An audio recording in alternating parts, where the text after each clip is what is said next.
Saudari-saudara yang terkasih di dalam Tuhan Yesus, marilah kita berdoa. Dalam nama Bapa dan Putra dan Roh Kudus. Amin. Bapa kami yang ada di sorga, dimuliakanlah namamu, datanglah kerajaanmu, dan jadilah kehendak-Mu di atas bumi seperti di dalam sorga. Berilah kami rejeki pada hari ini, dan ampunilah kesalahan kami, seperti kami pun mengampuni yang bersalah kepada kami. Dan janganlah masukkan kami ke dalam pencobaan, tetapi bebaskanlah kami dari yang jahat. Ya Roh Kudus, hadirlah saat ini untuk memimpin dan membimbing kami dalam membaca firman Tuhan Yesus, sehingga kami dapat mengerti maknanya dan dapat kami laksanakan dalam hidup kami sehari-hari di tengah masyarakat kami. Pembacaan Injil Lukas pasal 4 ayat 31 sampai dengan 37. Inilah kuasa Yesus yang meneguhkan kita.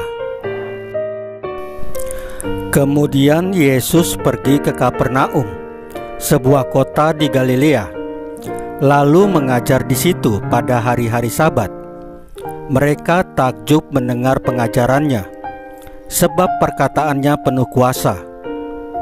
Di dalam rumah ibadat ini ada seorang yang kerasukan setan, dan ia berteriak dengan suara keras, "Hai engkau, Yesus orang Nazaret, apa urusanmu dengan kami? Engkau datang hendak membinasakan kami. Aku tahu siapa engkau, yang kudus dari Allah." Tetapi Yesus menghardiknya, katanya, "Diam, keluarlah daripadanya." Dan setan itu pun menghempaskan orang itu ke tengah-tengah orang banyak, lalu keluar daripadanya, dan sama sekali tidak menyakitinya. Dan semua orang takjub, lalu berkata seorang kepada yang lain, katanya, "Alangkah hebatnya perkataan ini, sebab dengan penuh wibawa dan kuasa ia memberi perintah kepada roh-roh jahat, dan mereka pun keluar. Dan tersebarlah berita tentang dia kemana-mana di daerah itu." Demikianlah sabda Tuhan. Terpujilah Kristus. Saudari-saudara yang terkasih di dalam Tuhan Yesus, di dalam Injil hari ini, Yesus mengajar dengan penuh kuasa di bait Allah dan menyembuhkan orang yang sedang kerasukan setan. Tindakan itu membuat banyak orang kagum, dan roh jahat menyebutnya sebagai yang kudus dari Allah. Terhadap roh jahat itu, Yesus dengan tegas menghardiknya sampai keluar dari orang yang sakit tersebut. Dalam peristiwa itu, orang-orang melihat dan merasakan bahwa Yesus berbeda dengan para nabi yang mereka kenal atau tokoh-tokoh agama lainnya yang biasa mengajar mereka. Yesus lebih berwibawa dan berkuasa daripada mereka semua.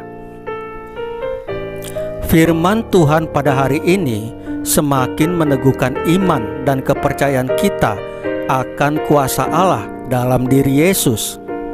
Oleh karenanya, kita juga diajak untuk semakin setia mengikuti dan meneladani Yesus. Kita harus tegas dan tidak kompromi terhadap ajakan, terhadap tawaran, ataupun terhadap godaan dari roh-roh jahat yang selalu mengintai hidup kita setiap hari. Jika kita menjadi pengajar, atau pewarta, atau tokoh masyarakat dan gereja, maka kita betul-betul mewartakan Yesus dan bukan mewartakan diri kita sendiri. Dengan demikian, orang-orang akan semakin mengenal Yesus. Banyak orang akan dikuatkan. Orang-orang yang putus asa kembali berpengharapan, dan hidup mereka dipulihkan. Saudari-saudara yang terkasih di dalam Tuhan Yesus, marilah kita berdoa. Ya Allah Bapa yang Maha Agung, semoga kami semakin dewasa dalam iman, sehingga memiliki kekuatan di dalam menghadapi berbagai godaan dan tidak membiarkan diri bersekutu dengan roh jahat dan kekuatan iblis. Salam Maria, penuh rahmat, Tuhan sertamu. Terpujilah engkau di antara wanita, dan terpujilah buah tubuhmu Yesus. Santa Maria Bunda Allah, doakanlah kami yang berdosa ini, sekarang dan waktu kami mati. Ya Tuhan Yesus, tambahkanlah iman kami hanya kepadamu saja, karena Engkau adalah Tuhan dan Juru Selamat kami satu-satunya, tidak ada yang lain. Dalam nama Bapa dan Putra dan Roh Kudus. Amin. Saudari-saudara yang terkasih di dalam Tuhan Yesus, bacaan firman dan renungan hari ini sudah selesai. Tuhan Yesus memberkati kita semua.